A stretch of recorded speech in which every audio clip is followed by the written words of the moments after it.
Ablanami.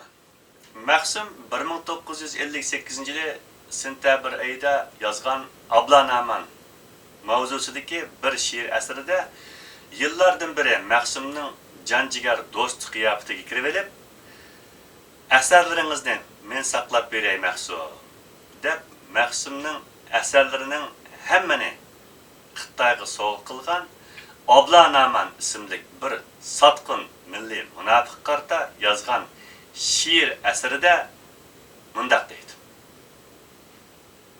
Ablanam. İnsaniyetning qotil dushmani Xitoyning jahil uchmiqi, dinsiz, imonsizning qismat, sifat, xislatlarga doir adabiyotlardan bir namuna. 1958-yili sentabr. Ey zahar, ti, shumliq tupuqda, makkar olsoqda, xoin shum xislat. Sendek vicdansız, melun imansız, meslek nişansız, sana min lanet. Ey şum gancır it, zehir çakkan pit, çirkiş bedbuy, jit iflas tabiat. Teningda dese, tutkulun pise, vücudun ise menhus bedniyet. Ey murtad fasık, kazzap münafık, lanetke layık her dem, her saat. Ey din düşmanı, nicis sırkını, yer yutsun seni, ey yaman gıllet. Çoğun sen bir meres, düşman bigares. Küzü sırt şumbez, işleşin töhmet. Ey yoludun azgan, qar yüz bolgan, resva bulgangan, aqarmas mihnet. Ey zehir ilan, dili kör çayan, ey vahşi qavan, barlığın afet. Ey qarniyet, yok insaniyet, ya hakkaniyet, sende yok halet. Ey sen yalgancı, yüzsüz aldamcı, lapçı hem damcı, deyiz bedniyet. Ey hain mekkar, var mı sende ar? Ey bedniyet, birkar, rezil kasabet. Şum çıray, lain, ahlaksız, turunguz nefret. Şum telet, eblah, şum kılık ahmak. Pes merez metu, bütün şum sübet. Mel'un cakari, şumdul azari. Xuda bizari, kani çakavet. Ey qarı yüz nicis, ütüp ketken pes. Muthem, nakes, g'alcır it talet. Sıxın çin tamam, barlığın haram. G'aybat şikayet. Xurajayni qaytirib bermey, vatanimdan chiqib ketsin. Mahsum en axirgi qitim turmadan chiqib, Urumchiga bolalarning yeniga qaytgandan keyin yillarcha otasidan ayrilib, yetim va miskinlik, siqilish, ruhiy azob va yo'qsullikni beshidan o'tkazgan Mahsumning bolachaqlari Mahsum yani dadasiga, dada, sen necha yildan beri turmaning ichida ko'rgan bo'lsang, bu azob, uqubat va jafo mushaqqatlarni biz uning teshida turib ko'rdik. Bo'libmi kommunist Xitoy hukumati Xurajoy va mol mulklarimizni musodir qilib elib olg'achqa iqtisodiy jihatdan ko'p vayronchilik tortib ketdik.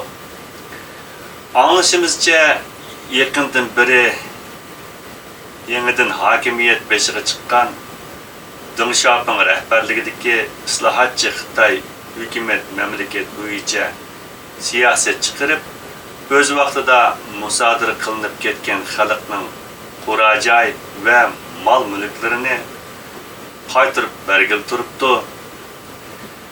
Da'vogar kelsa qozi mitan bo'libdi deb biz bu to'g'riliq eg'iz ochmasak, hech kimning biz bilan chatig'i bo'lmaydi. Shunga bizmi hukumatga bu to'g'riliq birer da'vo echib baqsaq deymiz. Sen bunga nima deysan dada? deb yalvarib so'rabdi balları dadasidan. Ballarının bu nalasini anlagan Maqsum derhal ballarga qat'iy bo'lmaydi deb uzibla javob beribdi. Qat'iy bo'lmaydi deganing nima deganing dada? Biz seni turmadan sog' salomat chiqdi desak, aqli o'shani yo'qitib qo'ydingmi nima? Hamma haq olsa bo'ladi ekan, biz olsak bo'lmamdikina deb ta'bulib bu haqda dadasini eplashga boshlabdi. Bu asnoda Maqsum o'z farzandlarining bolalarcha qilayotgan bu ahmoqona talablarini rad qilgan asosda bas yetar, men bo'lmaydi degandan keyin bo'lmaydi. Bolalarım, ahvoldan qaraganda sizlar texi o'z dadanglarning kimligidan qilch xabaringlar yo'qdek qildi. Men nima uchun 44 yil turmada yotdim bilamsizlar? Mening qura joyimni yoki mol mulkimni emas, vatanimni qaytarib bersin deb ballarının eg'izini tuvoqlab qo'yibdi.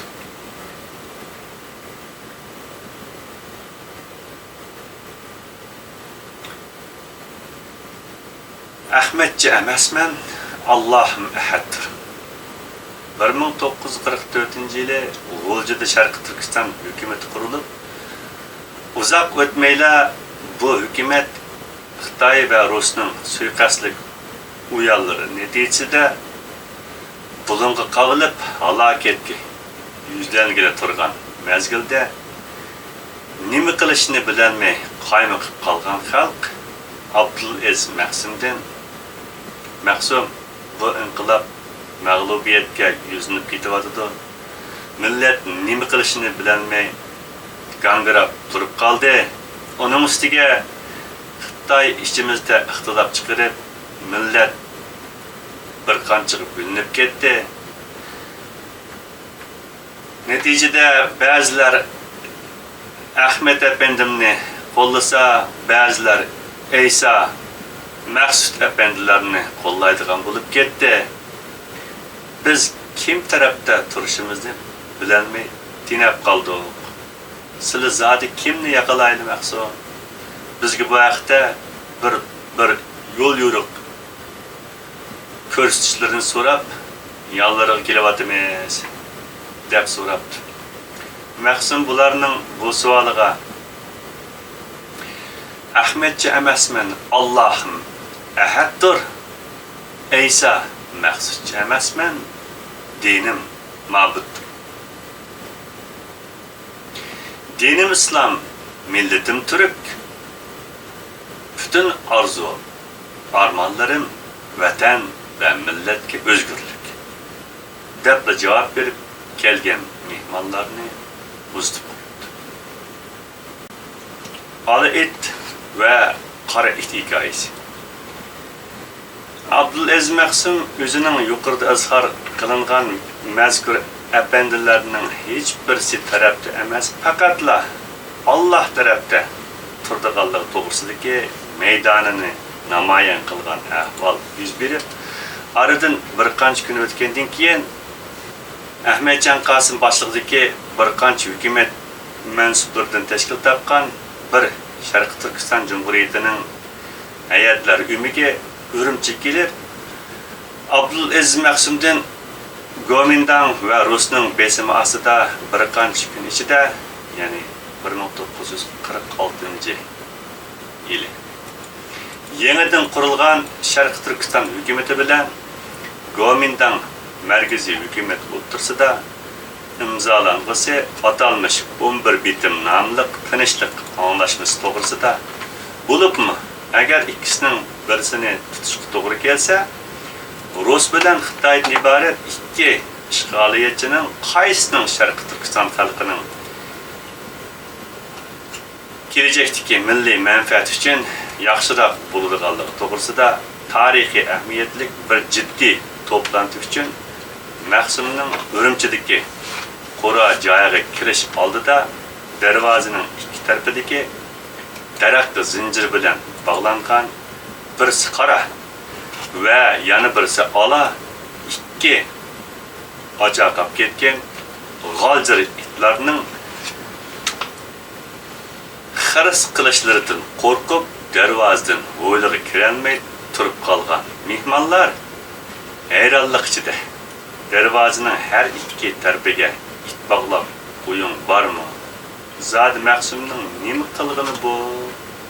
Deb titrak besib turganda Maqsum kulimsirgan holda mehmonlarga salom berib, itlarga hech ay bermasdan Ahmadjon Qosimga qarab, "Qani, uyga kirsizlar mehmonlar" deb mehmonlarning darvozadan o'yliga qadam tashlab qilishini so'rabdi. Bu asnoda Maqsumning itlardan qo'rqib titrak besib ketgan mehmonlarga esdashlik qilmayotgan bag'ri tashlab holini ko'rgan Ahmadjon Qosim Maqsumga kelgan holda, "Maqsum, darvozaning u tarafi bilan mang'ayli desak, bir ola it xiris qilib etilyapsa, darvozaning bu tarafidan kirayli desak, bir qora it xiris qilib etilib tursa, biz zod uylariga qanday kiramiz? Bizni darvozadan uyga kirmay qaytib ketsin demoqchimisiz?" Ya, deb chaqchaq aralash kayishga boshlabdi. Efendimning bütün mehmonlarning oldida zodi qaysi tarafdan mangsoq bo'ladi degan mushundaq bir savolni bir qancha kundan beri 4 ko'zi bilan kutib turgan va Efendimning og'zidan mushundaq bir savolni anglash uchun qasdan ochliqda achaqab ketgan ikki itni bir qancha kundan beri bo'sug'ining ikki tarafida bog'lab beqavatgan Maqsum tamkinlik bilan Ahmadjon Qosimga qarab, "U tarafdan hargiz mangmisizlar, efendim. Ola it ishlaydi. Bu tarafdan hargiz mangmisizlar, efendim. Qora itmi ishlaydi?" deydi. Bu paytda Maqsumning bu so'zining orqasida bir xosiyatlik hikmatning borligini darhol his qilishga boshlagan Ahmad Efendi Maqsumdan, "Undaqda qanday mangsam bo'ladi?" deb so'raganda, "Har ikkala tarafdan mangmay, tam o'ttirdim mangsizlar Efendi" deb javob berdi. Bu paytda Sharq Turkiston hukumatining Cumhur raisi Ahmadjon Qosim shu kunki Maqsumning uyida elib bormoqchi bo'lgan to'plantida yetmoqchi bo'lgan maqsadiga darvozadan kirmay turib yetib bo'lganligini mukammal turib yetib, cheksiz xushallikqa cho'mgan holda Maqsumning ikki qo'lini ching siqib, "Endi uyga kirishning hech hojati qolmadi Maqsum. Bizga izn bersizlar, asti qaytib ketib, o'zlaridan algan bu talimat bo'yicha ishimizni jiddiy davomlashtiraylik" deb o'zi tilab turib olgan bo'lsa-mu, Maqsum Efendimning bu o'zirisini qabul qilmay, mehmonlarni darvozaning o'ttirisidan mang'izib uyiga kirib, obdan mehmon qilib yo'l silib qo'ydi. Bu yerdagi Maqsumning tamsilida darvozaning bir tarafidagi ola it bosqinchi Rusga vakillik qilsa, darvozaning yana bir tarafidagi qora it bosqinchi Xitaylarga vekillik kılar idi. O'ttirdagi yo'l bo'lsa, har ikki tarafga beqinmasdan o'z kuchiga tayangan holda Sharqiy Turkistonning hurriyat va mustaqillik uchun kurash qilishdan iborat edi. Bu hikoyani, bu voqeaga o'z ko'zi bilan shohid bo'lgan, Mahsum bilan aynı zamanda, ya'ni 1930-yillari Urumchida birga turmada yotgan sabdoshlaridan biri bo'lib, keyin 1948-yillari hijrat qilib, oxiri Saudiya Arabistonga o'ltiraqlashib qolgan vatan va millatparvar zot Husayn Qori Islomiy edi.